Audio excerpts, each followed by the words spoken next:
Halo Auto Lovers! Alat transportasi seperti motor, mobil hingga bus tentunya sudah nggak bisa lepas dari kehidupan manusia saat ini dalam menunjang aktivitasnya. Tapi tahu nggak, banyak dari kita sebagai pengguna tidak mengetahui persis gimana komponen-komponen pada kendaraan itu dibuat. Jika kamu adalah salah satunya, berikut ini Auto Populer bakal menyajikan proses produksi komponen kendaraan. Simak sampai tuntas ya!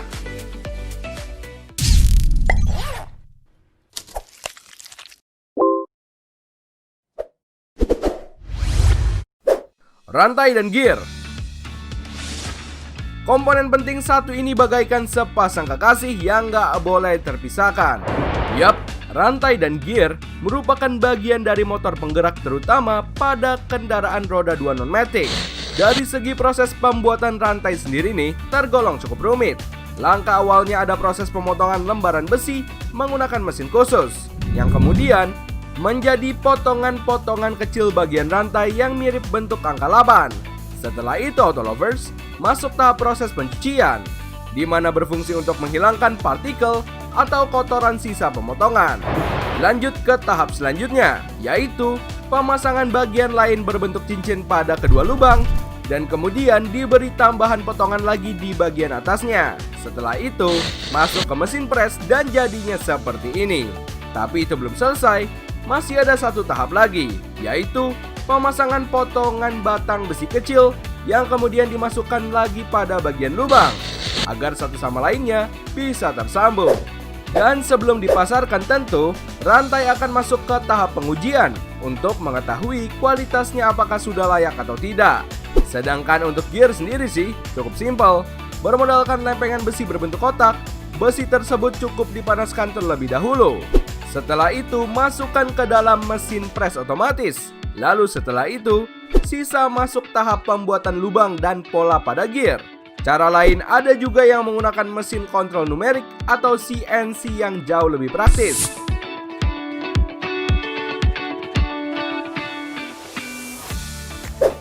Busi. Di kendaraan bermotor bagian terpenting lainnya ada busi. Memiliki fungsi sebagai sistem pengapian di mana yang akan mengolah bahan bakar dan udara di ruang mesin yang telah dikompresi. Dalam tahap pembuatannya sendiri, dimulai dari mencetak bagian insulator dengan menggunakan bahan keramik atau aluminium oxide keramik. Setelah itu, bagian yang memiliki fungsi mengisolasi batang terminal dan elektroda tengah dari cangkang busi kemudian masuk ke dalam oven untuk dipanaskan. Setelah semuanya selesai, langkah selanjutnya adalah penggabungan insulator utama dan beberapa casing lain yang terbuat dari logam. Dan yang terakhir, pada bagian ujung elektroda ground akan ditekuk ke dalam. Pengecekan jarak elektroda pun harus dilakukan dengan sangat teliti sebelum dilempar masuk pada tahap pengemasan.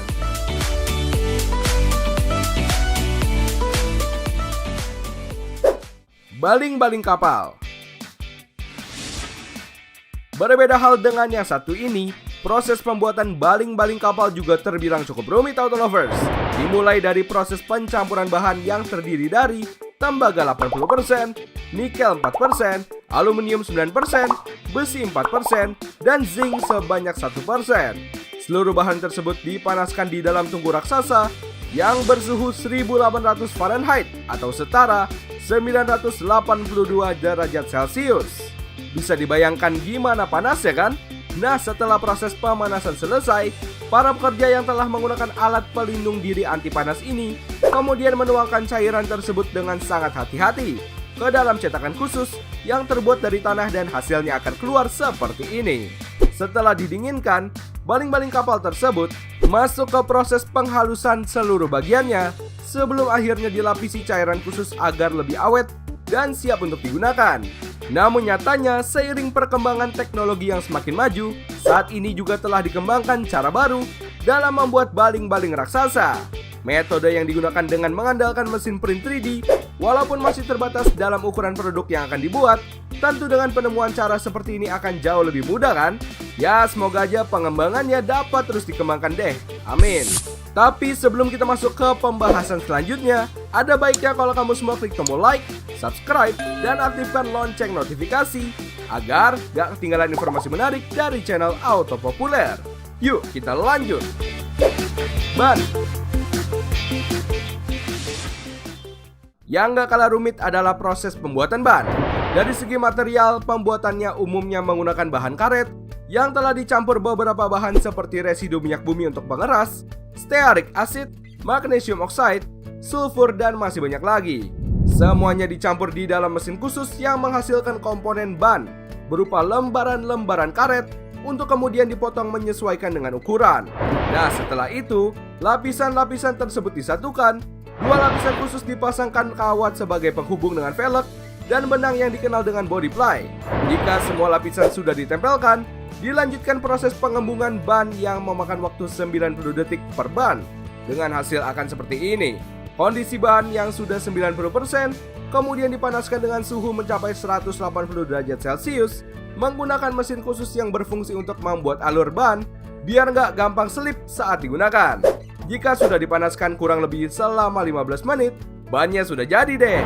Tentunya, sebelum dipasarkan, seluruh ban akan masuk tahap pengecekan yang dimana keseluruhannya harus sesuai dengan standar pabrikan.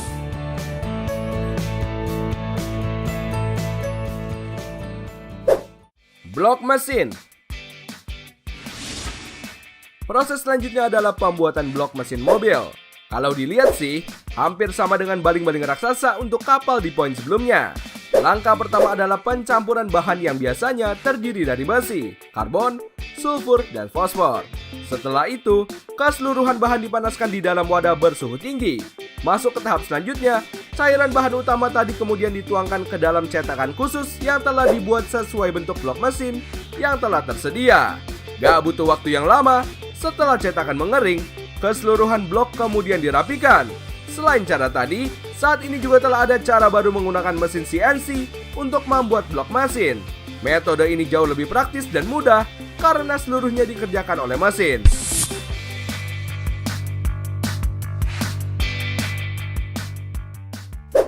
Mika lampu. Komponen kendaraan lainnya yang menggunakan teknik cetak lainnya dalam proses pembuatan adalah mika untuk lampu penerangan. Nah, caranya juga terbilang gampang-gampang susah auto lovers. Bahan yang digunakan biasanya adalah cairan resin.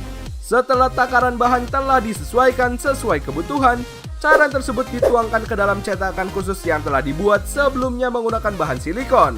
Jangan lupa, jepit kedua bagian cetakan menggunakan kayu agar kepadatan cairan bisa merata. Tunggu hingga kering kurang lebih 1-2 jam. Maka, mika lampu baru yang super kinclong pun siap dilepas dari cetakan. Ada yang tertarik mencobanya?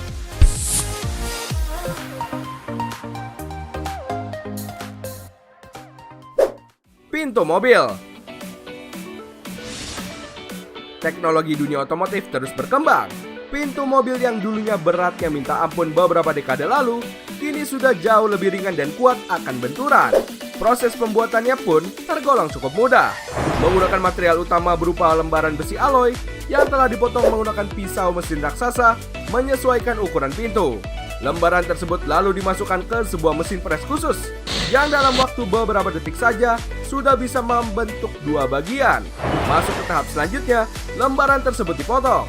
Kemudian salah satu bagian disambungkan dengan rangka jendela utama, yang dimana proses pengelasannya semua dikerjakan robot. Setelah itu, bagian yang satunya lagi diberi lem perekat untuk menyambungkan kedua bagian. Sebelum akhirnya dipres kembali dan masuk tahap akhir yaitu pengecatan. Itulah tadi beberapa proses pembuatan komponen yang ada pada beberapa kendaraan. Semoga aja informasi tadi bisa menambah wawasan kamu seputar dunia otomotif ya. Jika kamu punya info menarik lainnya, tulis di kolom komentar ya Auto Lovers. Seperti biasa jangan lupa like, share, dan subscribe-nya. Sampai jumpa di video selanjutnya. Gaspol!